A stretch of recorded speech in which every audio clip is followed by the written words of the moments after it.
You're trying to fix tomorrow in your head, while silently destroying your happiness today. And the worst part? You don't even realize you're doing it.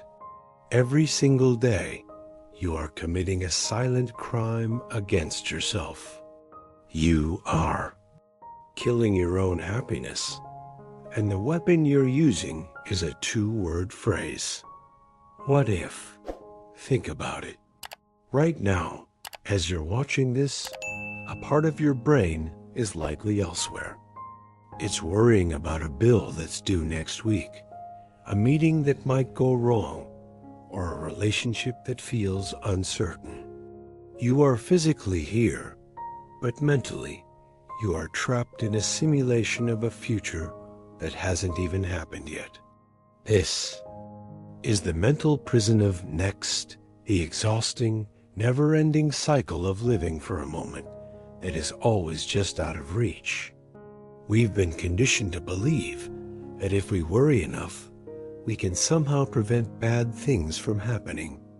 We think our anxiety is a shield, but in reality, it's a leash. It pulls you away from the only place where you actually have power, leaving you drained, overwhelmed, and fundamentally unhappy.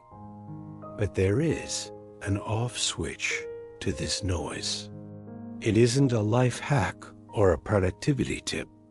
It is a misunderstood law of nature called karma. And no, karma isn't just about what goes around comes around.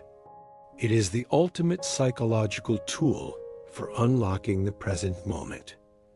Most people view the future as this massive, looming mountain they have to conquer. But the truth is, the future is a ghost. It has no heartbeat, no breath, and no power except for what you give it through your attention. When you obsess over, what if you are trying to solve a problem in Tuesday while your body is still stuck in Monday? This is a massive misalignment of energy. Imagine trying to harvest a crop while you're still standing in the middle of a dry field with nothing but seeds in your hand. You can't scream at the dirt to grow faster, and you can't fix a harvest that doesn't exist yet. The only thing that is real is the seed in your palm. This is the core of the karma secret. Your now is the only cause that creates a future effect. If your now is consumed by the fog of anxiety, you are planting seeds of distraction. You are effectively sabotaging the very future you're so worried about by failing to show up for the only moment that can actually build it. The U.S.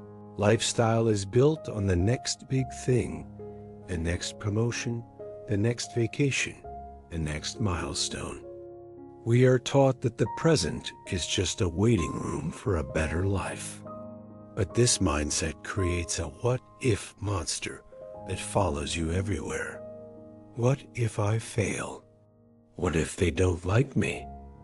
What if I'm not enough? This monster feeds on your imagination. Your brain is incredibly talented at building horror stories where you are the victim. It uses your imagination as a defense mechanism, thinking that if it simulates every possible disaster, you'll be prepared. But preparation is a physical act. Worry is a mental loop. When you imagine, you are just a spectator in your own life, watching a tragedy that hasn't been written. When you act, you become the creator. To break this loop, you have to understand that fear lives in the gaps of your schedule. It lives in the empty space where you aren't doing anything but thinking.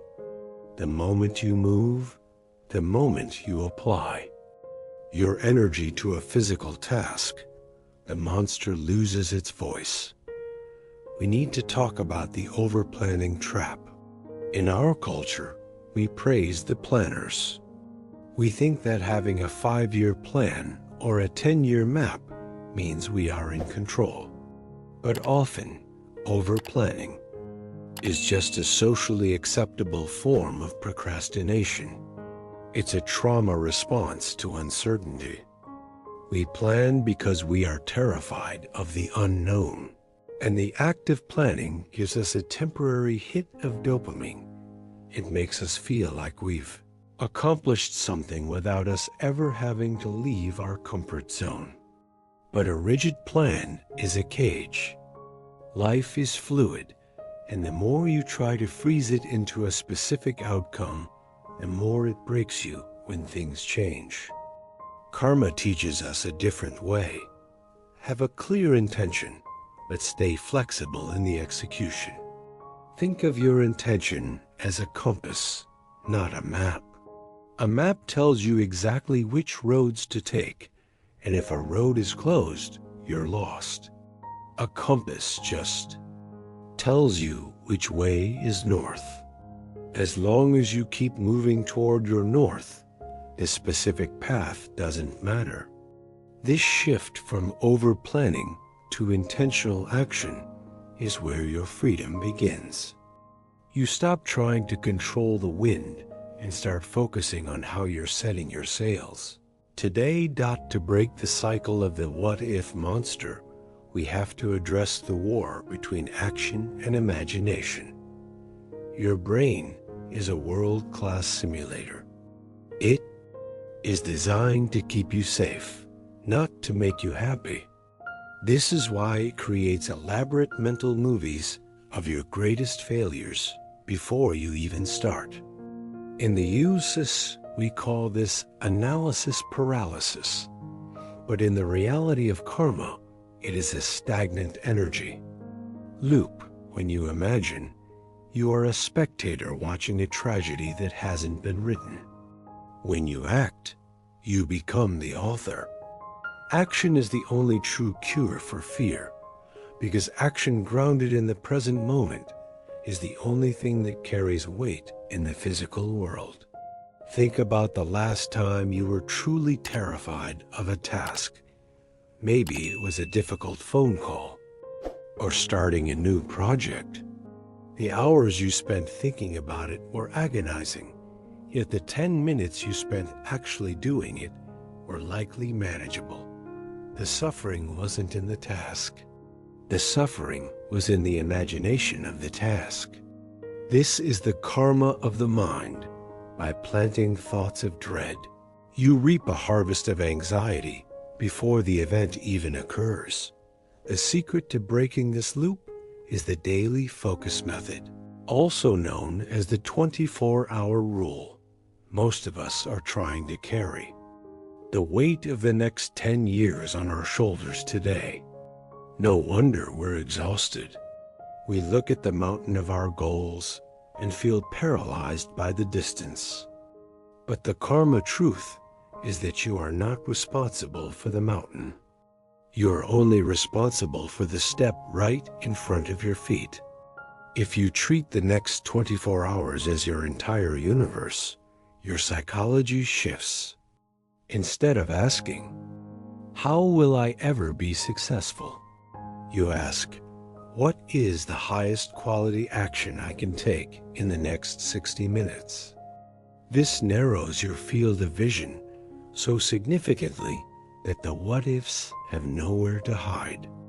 When your now is filled with presence, intent, and quality, the future has no choice but to align. You are no longer chasing a result. You are mastering the process. In the US, we often obsess over the hustle, but a hustle without presence is just a fast track to burnout.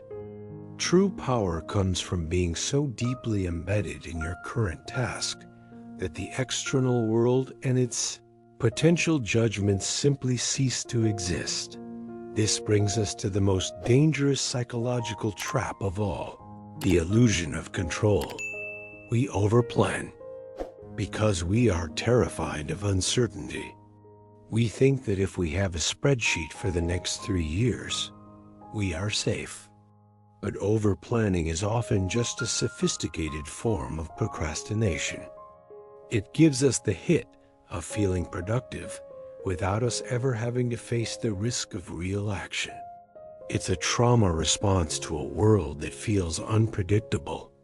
We try to freeze life into a specific shape, and then we are devastated when life, being fluid, changes course. A rigid plan is a cage, but a clear intention is a compass. A map tells you exactly which turns to take, and if a road is closed, you're lost. A compass just tells you which way is north. Karma teaches us to set our north, our intention, and then let go of the specific path. You stop trying to control the wind and start focusing entirely on how you are setting your sails in this exact moment. When you stop trying to manage the what-ifs of next month, you reclaim a massive amount of cognitive energy. Imagine how much more effective you would be if 100% of your brain power was available for the task at hand, rather than 40% being siphoned off by future anxiety. This is the difference between an amateur and a master. An amateur is always looking at the scoreboard. A master is only looking at the ball. The scoreboard is the future. It's the result, the fame, the money, the what if. The ball is the present. If you keep your eye on the ball and strike it with total presence, the scoreboard will take care of itself. That is the mechanical certainty of karma. You are creating the cause right now. If the cause is pure, focused, and free from the static of worry, the effect to your future must be a reflection of that purity. You are literally building your tomorrow out of the bricks of today. If those bricks are made of what-ifs, your house will be shaky. But if those bricks are made of right now, your foundation will be unbreakable. This brings us to the final and most transformative psychological shift, the art of detachment. In a culture that obsesses over manifesting and reaching the goal, the idea of detaching from results sounds almost counterintuitive. We are taught that if we don't worry about the outcome, we won't work hard enough. But the karma secret proves the exact opposite. When you are attached to the fruit of your labor, your performance is actually handicapped by fear. You aren't working with your full potential because a part of your brain is constantly calculating. Will this be enough? Will people like this? What if I fail? This is like trying to run a race while looking over your shoulder at the finish line. You're going to trip. True detachment isn't about being passive or not caring. It's about caring so deeply about the quality of your action that you refuse to let a hypothetical outcome distract you. You realize that you are entitled to the work, but you are never entitled to the results. Once you accept that the outcome is out of your hands, you are finally free to put 100% of your soul into the process.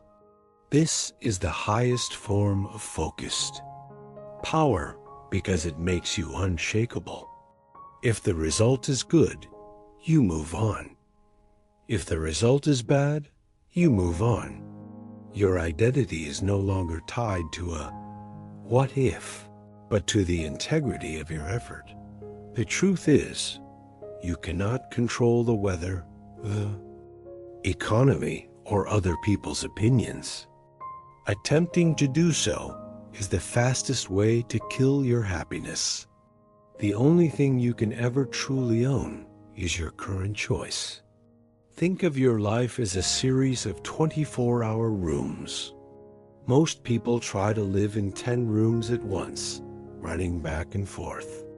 Between the past regret room and the future anxiety room, while the today room sits empty and neglected. Karma invites you to step into the today room and lock the door behind you. You are not responsible for the next 5 years of your life right now. You are only responsible for the next 5 minutes. When you master those 5 minutes and bend the next 5, you realize that the future you were so scared of was just a collection of nows that you haven't met yet. If you are okay right now and you do your best right now, you will be okay when that future now arrives. As we wrap this up, I want you to take a deep breath and look at the one thing you've been overthinking this week. That project, that conversation, that big life change. Stop trying to solve it in the what-if simulation. Bring it back to the physical world. What is one small, tangible action you can take in the next 10 minutes to plant a better seed? Do that and let the rest go. You don't need to see the whole staircase to take the first step. Control the seed, and the tree will take care of itself. Your happiness isn't waiting for you in the future.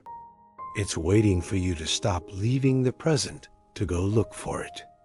Stop killing your joy with a future that doesn't exist and start living the life that is happening right in front of you. Because the karma truth is simple, the person who masters the present moment has already won. Once you understand this, you'll start noticing how your mind has been controlling your life this whole time.